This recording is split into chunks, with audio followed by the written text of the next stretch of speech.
Well, when we look at these smart VFDs as we know them today, these incorporate a lot of gateways and nesting. Very, very common, quite frankly, with consumers. I mean, after all, they've got devices today that they can control home security. They can adjust the climate, their heating and air up and down. They can open garage doors. Appliances now, particularly refrigerators, have cameras inside, uh, smoker grills. I mean, it almost seems like everything today can be virtually operated with an iPhone. I can even start my truck up with my iPhone. And so, when we look at the commonality with these kind of devices, it's very much become common day.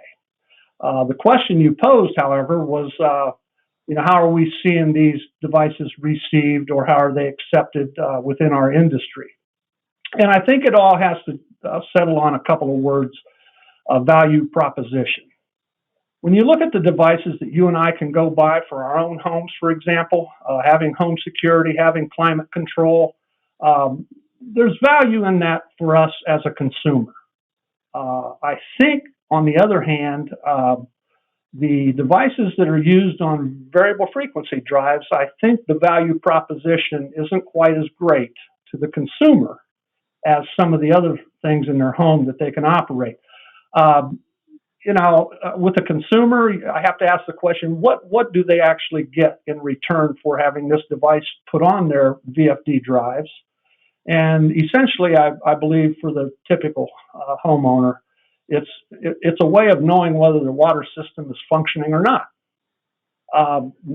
Another way of telling that, and tried and true, is walk over to your faucet, open up the faucet, and if you don't have any water coming out, you probably don't have a pump that's running. So therefore, I think from the consumer standpoint, it kind of lacks the value proposition. Now, that's not to say that we don't have agricultural applications, dairy farms, poultry applications, irrigation, where in some of those cases, water is very, very critical. So for those end users, there would be value in knowing whether the water system is up and running.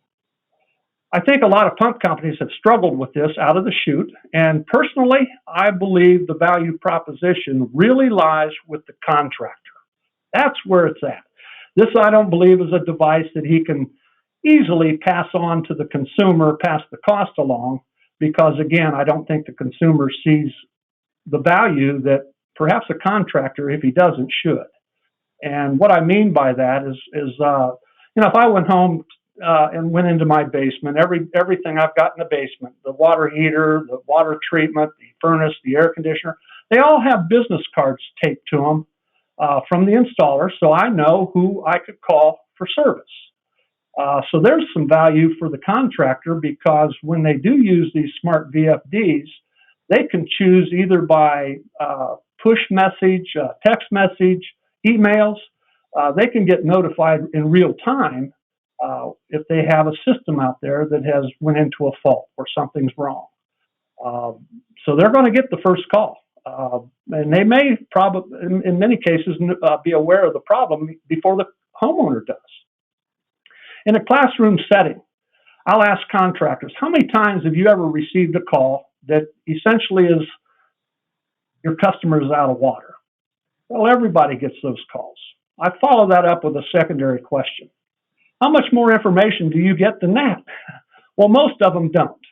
Most of them, they get a call, somebody's out of water, and so they have to go make a service call. And I believe that first service call many times is more of a reconnaissance type of call, where they're out there trying to figure out what's wrong so that they can provide a remedy.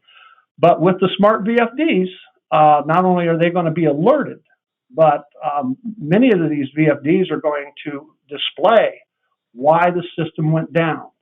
And so therein lies some value, because a contractor, before they even leave the job or the shop and go to the job site, they can have some indication as to what they'll be looking at when they get out there. And there's been a lot of evolution with these devices over the last several years. Today, They make devices that can tell you if a wire is broken, and if so, what color. So to have that kind of knowledge before you leave your shop, I think there's a lot of value there. These have not been flying off the shelf, unfortunately. And I think that as a pump OEM, as an industry, we're probably not relaying the value proposition as it stands to the contractor quite as effectively as we could, because they should be flying off the shelf. But the value, I believe, is with the contractor.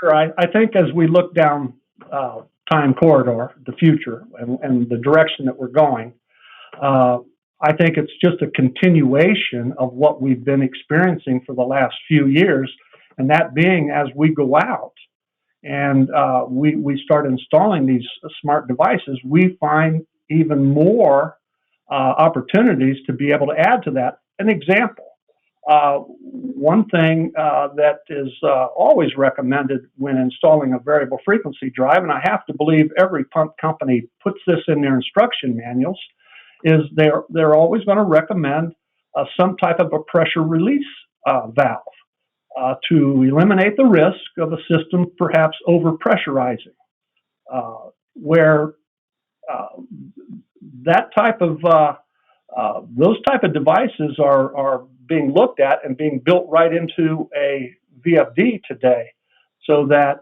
once again it's another problem that could occur that we felt like we could build it right into the drive. And so if a contractor doesn't by chance put a pressure release valve on, the drive has a way of correcting that situation, and that will all be translated through the communicators or these gateways. I think they vary a little bit on the market. Gateways today are getting to the point where you can literally program a drive remotely from anywhere in the world as long as you have internet connection.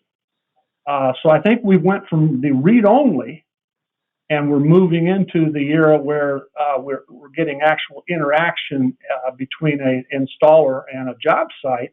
Although they may not be on the property, there are lots of things that they can manipulate and change right through the iPhone with these smart VFDs, and that's going to continue.